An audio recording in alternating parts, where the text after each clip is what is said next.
What's up, you guys? Welcome back to the YouTube Barber Academy. Alright, so today I'm using the cyborg clipper, and I actually have it set so the lever is actually good for the right-hander, and I put my favorite blade, the taper blade, which I'm going to need for my friend Maxwell's hair, because his hair can be pretty tough to fade, so this is going to make my life a little bit easier.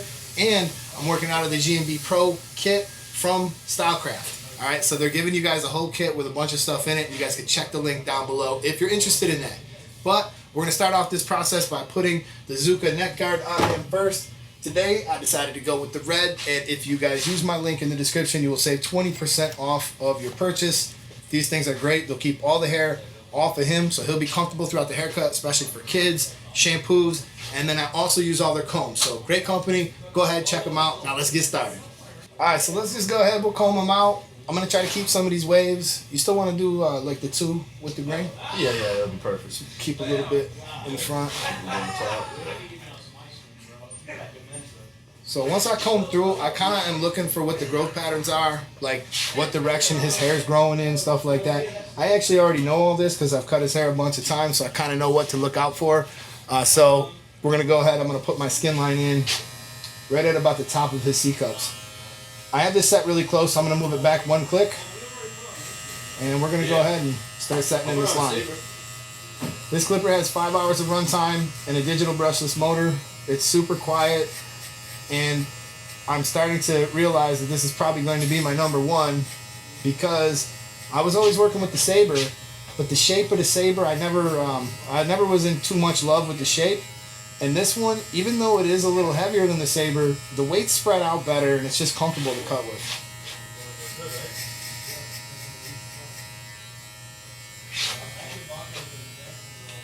This will probably be about my last movement on the back of the head. I never try to make a guideline wrap all the way around the head. I've always been able to keep it more proportionate when I stop at about the occipital bone, and then I'm going to jump over to the other side. So before I do that, I'm just going to see. This is going to be the very, foundation of my cut, so I really want to make sure that I get this line kind of curving a little bit in the shape that I want, and then everything else is going to be super easy for me. Now, it doesn't come with a taper blade on it. It actually comes with the vapor blade, and it was good with the vapor blade, but I really like cutting with taper blades, so, it's just a personal preference. I get a softer and more forgiving cut with this, so that's why I changed the blade out. And especially if you have clients that their hair is difficult to fade with, certain hair textures, it's just going to be easier to use a taper blade. Let me check and see if this is even. Kind of hard to see it like when I'm standing right next to it, so I'm going to go ahead and I'm going to kind of jump to the front. I actually somehow got it even first try. Alright, so let's jump over to the top. Let's make sure we stay with the grain and be careful of the growth patterns. And I'm going to pick up my new tight guards. Alright, these are the guards that come only with the cyborg for now, but soon they'll be available for purchase. So what these are is they get a little bit closer than our previous ones, which were designed to be used with the stretch lever. So if you guys don't know about that, our clippers were designed to open a little further and give you a little bit more latitude in your blend. So these ones cut a little bit closer, and the half and the 1 guard are sized perfectly, so they cut a lot like the wall 1 and the wall half guard. So if you guys were always using our dubs for the other sizes, now you won't have to if you get a hold of these.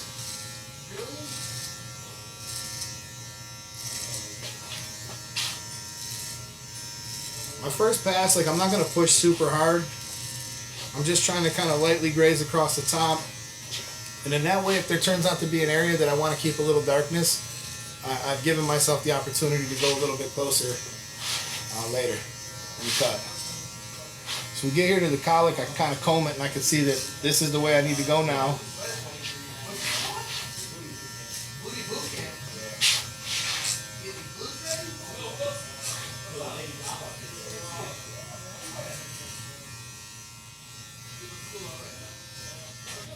Alright, next step in our process,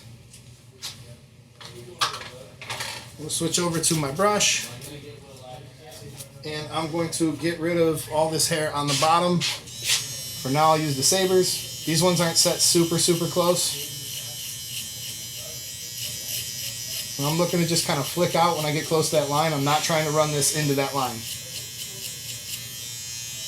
Gotta use the right tool to get into those hard to reach spots. Some people have hair that grows really close to their ear. It's very hard to get the clipper in there.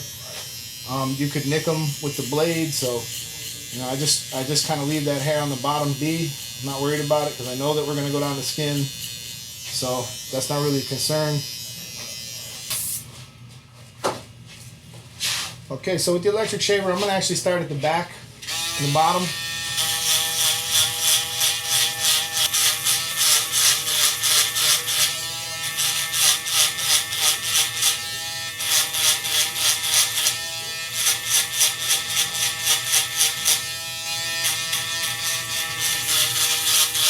My goal is to kind of flick up and out right where I left off. So the Rebel electric shaver here, there really is no shaver better than this for $79. Plus if you use the code Eddie, you'll save some money there. So I mean, this is probably the most affordable and best performing electric shaver that you're going to find. And I have reviewed all of them. You guys can see all the boxes behind me. You guys can see, at one point or another, I have reviewed every single thing that there is right now, and I've not found anything that performs this good at this price point. The Babeless one performs the same, but the price point is higher.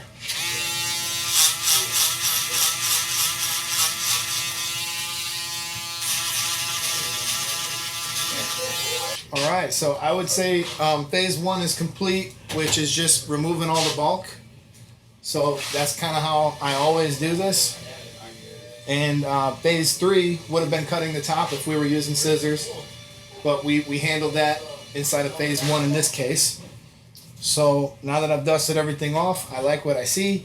It is time to head into phase four, which is the blend. For this blend, I'm also going to do something a little bit different because his hair is difficult to fade. I'm actually going to jump to a number one to begin with. So with my number one on, I'm going to go 2 clicks, 1, 2. That's just halfway open. And then we're going to set in our first guideline.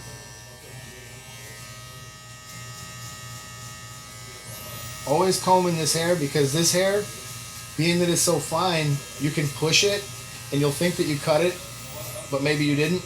Or other times you'll wind up cutting too much if you're not careful. So I'm always trying to brush this hair back down and actually see what the result of my my cut was. I'm going to leave this skin line to be one of the last things I do. I'm going to try to get this connected into the top. That's the plan. Stay still. Sorry. Sorry, man. Cut it up. You want some water, bro? No, I'm good for now. Alright. If you need some, bro, I'll get you some. I can go for Kenny to make some. Yeah, it'd be great, actually. Got you. Sorry, bro. We got to take care of our clients around here, man. We got to take care of these guys. You know what happens, dude? Sometimes you'll swallow a hair. I think that's what happened, man. And dude, if it gets in the right spot, it's almost impossible to talk. It'll make your eyes water. Yeah, bro. It's terrible. I was trying to hold it in. I was like, I gotta let it out. Yep. Alright, so before I move into my next step, what I'm going to do now, I'm going to go ahead and I'm going to just try to come down with the grain. You can go up a little bit higher here. And it's just going to kind of soften this section a little bit. And then you can begin closing the clipper to do this. What this will do is, because this hair wants to grow forward so bad, I'm going to come with the grain and that's going to soften up that area some. So hopefully when I come back in with my 1 1/2, it'll blend out a little bit easier. My plan is to try to stack this blend up. So I want to make sure that I'm leaving some of that weight. So sometimes taking some strokes with the grain is going to make it easier for you in the long run. And especially with the number one on, you really can't mess this up. So, alright, let's move to the next step. We're going to do the 1.5. And as always, as I snap on this tight guard, I'm going to go to 2 clicks. 1, 2. And that's going to be the way I first start it. That doesn't mean that I won't move it. I can move it. But I always try to start it like that just to see what effect it has.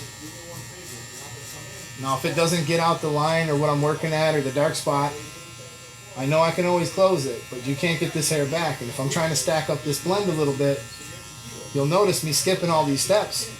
It started to make a pretty nice connection to the top. and I haven't even really began blending. I'm mostly just setting in guidelines. Just using a few teeth to kind of touch into that.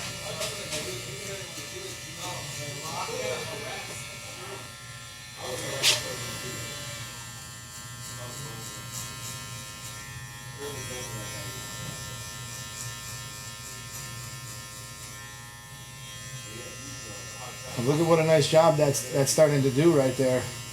That's starting to really make that connection. So I'm going to go ahead, I'm going to open this up a little bit. And I'm going to go ahead with the grain. Couple strokes, we'll see what it does. Now we know we did a 2 on top with the grain, so the 1.5 around this area is not going to cause you trouble. Once you start to get your blends, like, you know, somewhere, you know, connected to the top, that bottom skin line is going to be actually really easy to remove, especially with the tools. The way they are now, the way things are set up, you know, it's going to be pretty easy to remove that. So my main concern just becomes, I want to make sure I keep weight up in this parietal ridge area.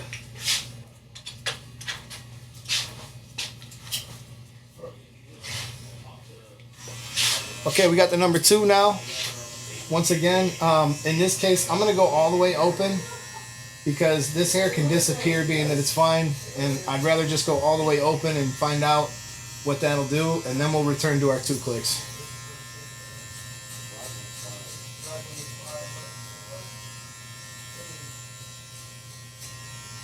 I'm really starting to like the connection that I'm getting to the top. And I think it's kind of a mistake to think that you have to do every single step in every single spot, because as you can see, the back of his head, the hair is very thick, right? And the sides of his head, especially this left side of his head, it's nowhere near as dense. So then that means that you know, I got to be real careful on this side, whereas in the back I can get away with a little bit more. I'm gonna close this all the way. I'm just kind of hanging 1 or 2 teeth. Love it. I love what I see here. Everything's coming together. The connection to the top looks really good. So now we can begin working on that skin line. I got another little light that I'm going to throw on here. It's gonna illuminate this. This light blinds me when I look at the camera, so I don't always put it on. But during this process, it's worth it to me to make sure that I get the skin line correct. So first thing I'm going to do is start with it in fully open. I'm really loose with my fingers here. I'm really just using a corner of the blade. And again, I'm going to keep combing. Comb that hair down after a couple of strokes and see what is actually the change that you made here. And don't be surprised if this starts to blend out the line without even moving the steps on your clipper, because we've set ourselves up in such a good and easy way that I should be able to keep this part of the blend as low as I want it. And that's why I saved it for last in this case. This is just using the 6 phases again, but with a slight change just due to the hair. But I think everybody's got to have a base process to go to. I think you guys all have to have a process that you plan on using, and then as you start to get more experience, you can kind of modify that process to fit the client's need, you know, to fit the particular case. So that looks really good. I like what I'm seeing there. And in this case, I'm almost tempted to go ahead and grab the half, but I'm not. I'm going to stay in my lane, and I'm going to keep working on that bottom line. So I'm going to go 2 clicks down. We kind of repeat the same process with just the corner of that blade. I can be real precise here when I'm only using that corner. Really only going towards the areas that are dark. I'm going to close it all the way. This is dangerous to do, so be really careful and really try to make sure you can almost stay where your original line was. Just imagine where it was and just try to stay a little bit lower than even where you thought it was. You're just poking into it with that little corner of the blade, a little bit at a time. You can open it if you see a spot that's a little darker that you want to go a little higher.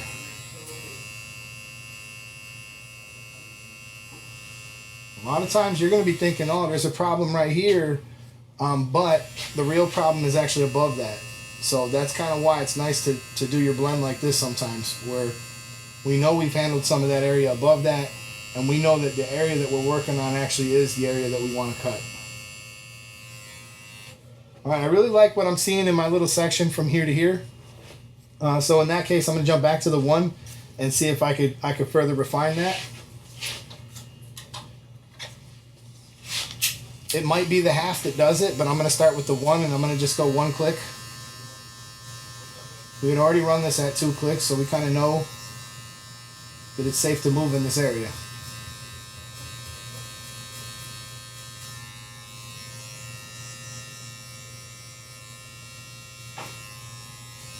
That's what it is with fine hair, man. Sometimes if you were to follow your steps in order, you're going to make a big mistake.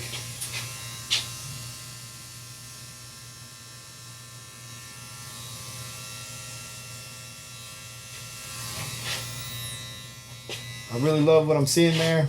I'll further refine the very bottom line, but that connection to the top is starting to look immaculate, and that's exactly what I was hoping to do. Now, the back of people's head is always going to present a challenge. So in this case, I kind of stretch my guidelines out a little bit further. So that first open taper guideline, I can stretch that out a little bit more because this hair is really thick back here. And I might be able to stick to my normal process a little bit easier back here. If this hair was this thick all the way around, I would have done the same thing, you know, that I'm doing here all the way around. But when it's fine, you got to be careful.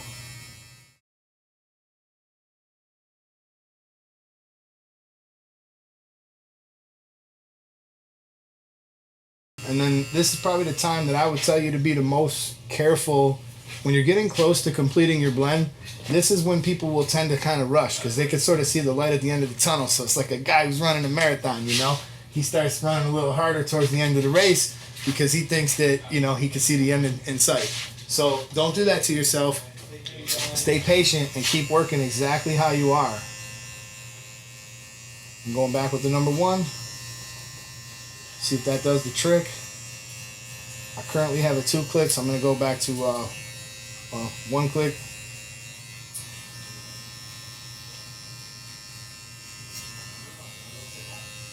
And I gotta say, coming off of the JRL, using that for the week last week when I was doing that review, there was a lot of play in between the clicks. And I think that kind of threw me off a little bit. I struggled with some of my clients that I don't normally struggle with. It's not like it's something that I don't think I could have figured out, but I think I do like when I make a click that my clipper goes to an exact spot. There was just a little sponginess in that lever, which meant that there was movement in between the clicks, which kind of threw me off a little bit as I've gotten so used to just being able to click it and know exactly what length I'm at. And if you notice with these guards, I really haven't even had to touch the half guard yet. I probably will, but as of right now, I haven't.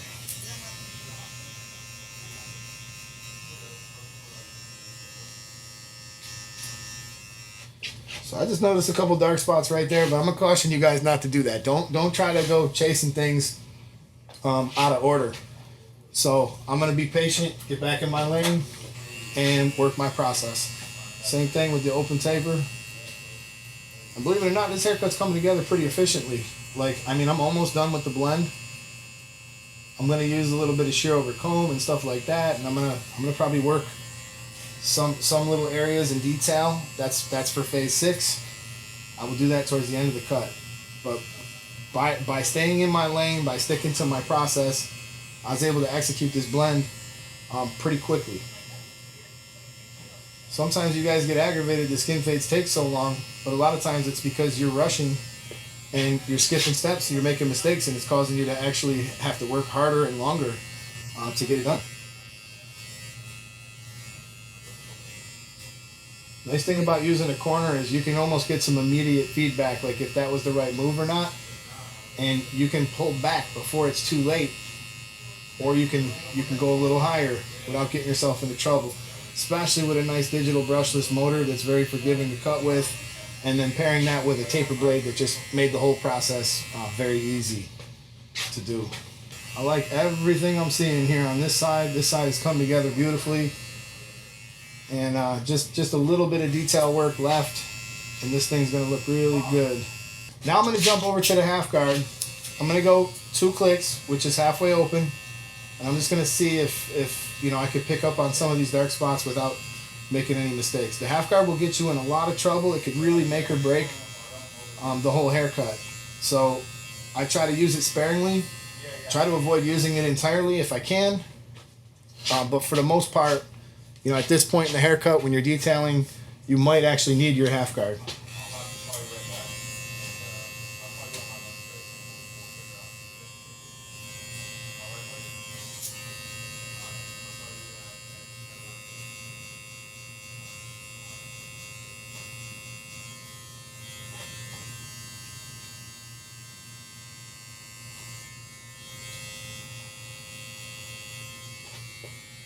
So now I can take a clipper that's set a little bit closer. This has a vapor blade on it. It just happens to be the apex that I have sitting here. And this would be a good one if you wanted to just run over where your original line was a little bit. Not trying to go too high. I could have did this with a trimmer, but I would much rather do this with something with a lever if I can get away with it, which in that case, I got exactly what I was hoping to get out of that. Any area that the taper blade was not able to cut close enough, I can go back with this. And this is just a little touch here, a little touch there. Nothing, I'm not trying to make big adjustments here.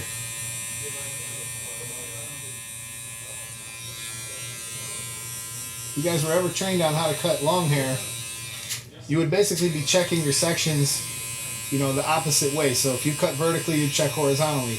Now we'll do the edge up. And if I have any other little areas in the blend that are not perfect, I could hit it with the trimmer, just a corner. Grab a little hairspray, comb it down, and I'm actually going to blow dry it forward.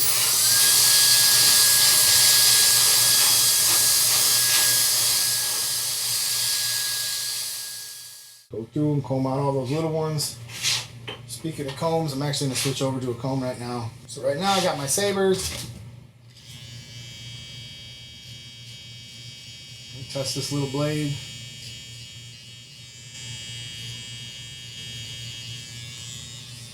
Sometimes I'll kind of hold it like a pencil too, so I can anchor a little better. I capture some of those hairs that are actually not part of the edge up, but they're just kind of sticking down and kind of, you know, so I'm actually going to switch over to my Johnny B. I love this trimmer. I love the size, I love the shape, I love the power. It's 4 hours of runtime. Essentially, it is just a protege trimmer with a 1 blade on it. That's what it actually is, but as you can see, I was able to get that area like perfect first try with this. So it's very hard for me to put down a trimmer when it works really good, and this is just one of those situations that there's nothing modified about this, there's nothing too special about it. Just fits my hand nice, and it's just really easy for me to work with. So I use this a lot. Most of the time, this is the trimmer that I'm using when I want to make really sharp lines.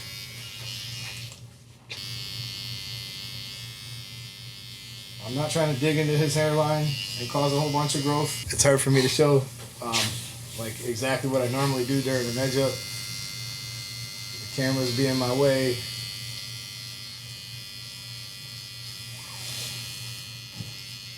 I have a light that's literally touching my head. So right here, I gotta be careful, because the last thing you want to do, like if you see somebody's like vertical bars coming down this far, really is smart to start at the bottom and work your way up. Because if you start at the top and you push that too far back, then you're gonna wind up having to knock a lot of that off. And like we already talked about, I'm not trying to do that to him. I'm trying to be real careful.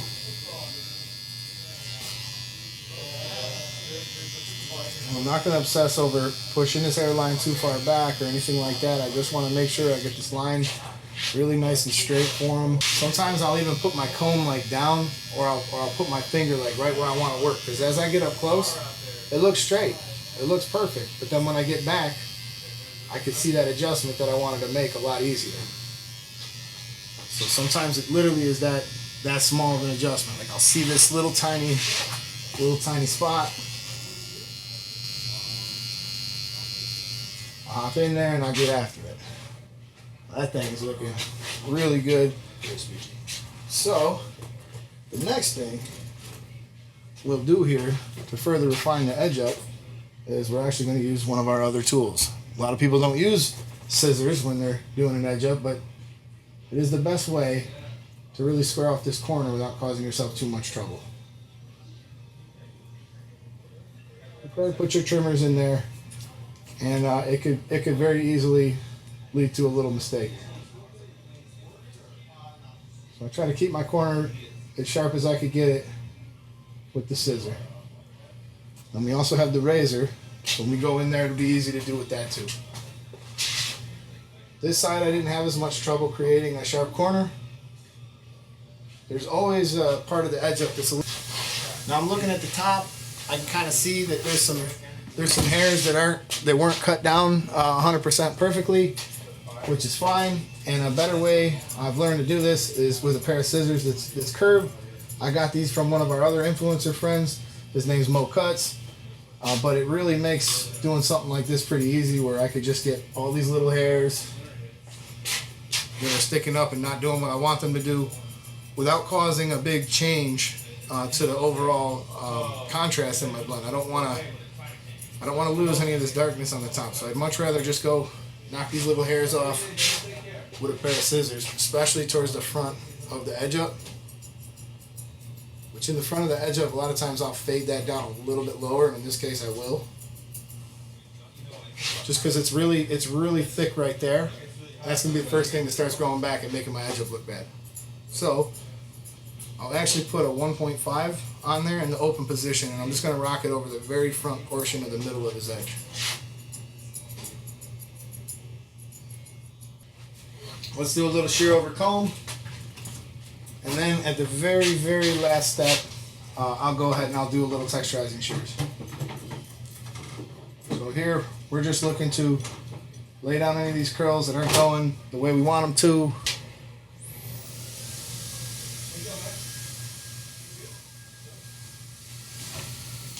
You can be very precise with the shears.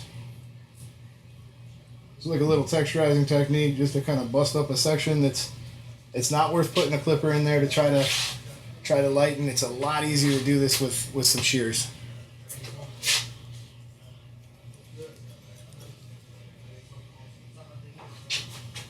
Especially right here, it's a tiny bit weighty. So this is kind of like, I don't even know what adjustment I'm making until I comb it back down. So really, when I do this, it's like I'm really not taking much. And I'm just combing it back down to see what effect did that have. I like it. I'll switch to my texturizing shears.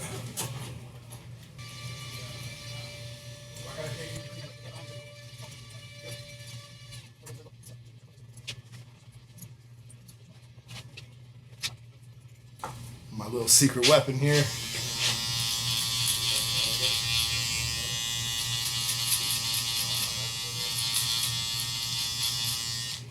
System out there.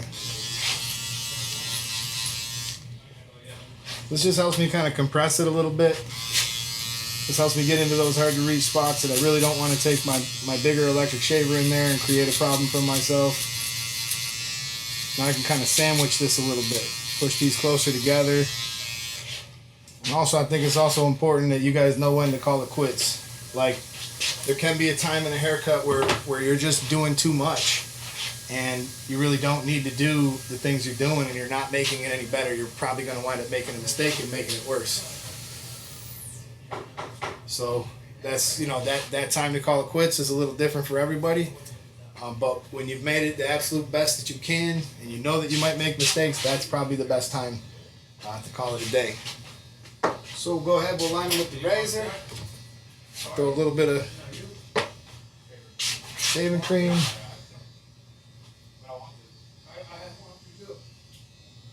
This one's actually from Johnny B.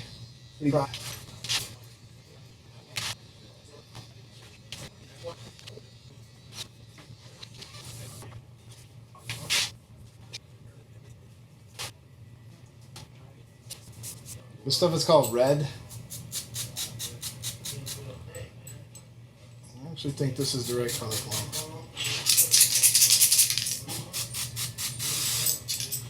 Yeah, that's the right color form. That looks good. So I'm not going to go crazy with this stuff. I just wanted to make sure that it was going to match his hair before I made my my spots. Honestly, this product right here is kind of made me realize that I don't really want to use the old enhancements anymore. This is so much easier. There's no gun, there's no spray, there's nothing to get clogged. It's just a very easy product to use. If you hold it far enough away, it really can look pretty natural. It washes out pretty easy, but if you don't scrub too hard, it'll last sometimes over a day.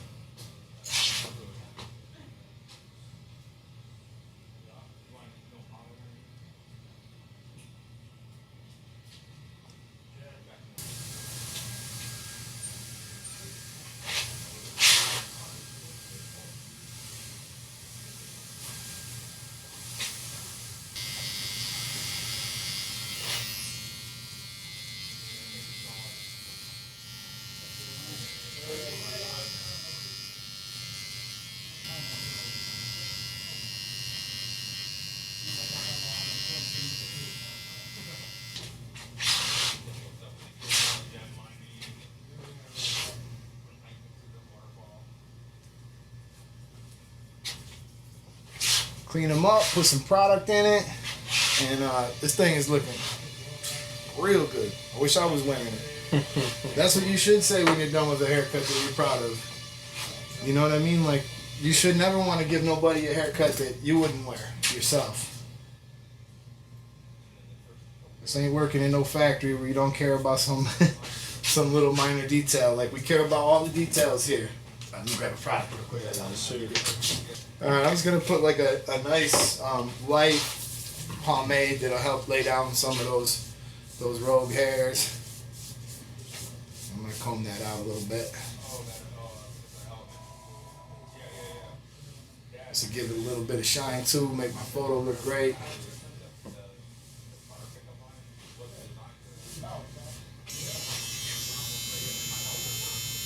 Working out of this G&B bag hasn't been so bad, y'all. I've been pretty good about putting things back where they belong and that type of thing. So all in all, I gotta say this is a pretty easy bag to work out of. I'd be happy working out of this if I was running around, doing haircuts in hotel rooms or going to shows. It'd be awfully nice to just throw this up on the station and get right to work. You could really do it.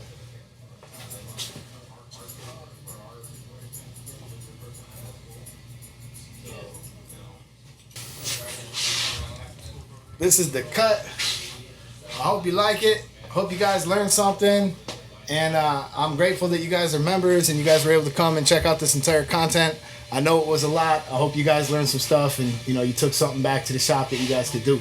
So I'm going to get my final photo. This is the YouTube Barber Academy. I'm Mr. D Barber. All the products that I use will be in the link in the description. And I'll catch you guys in my next video. Peace.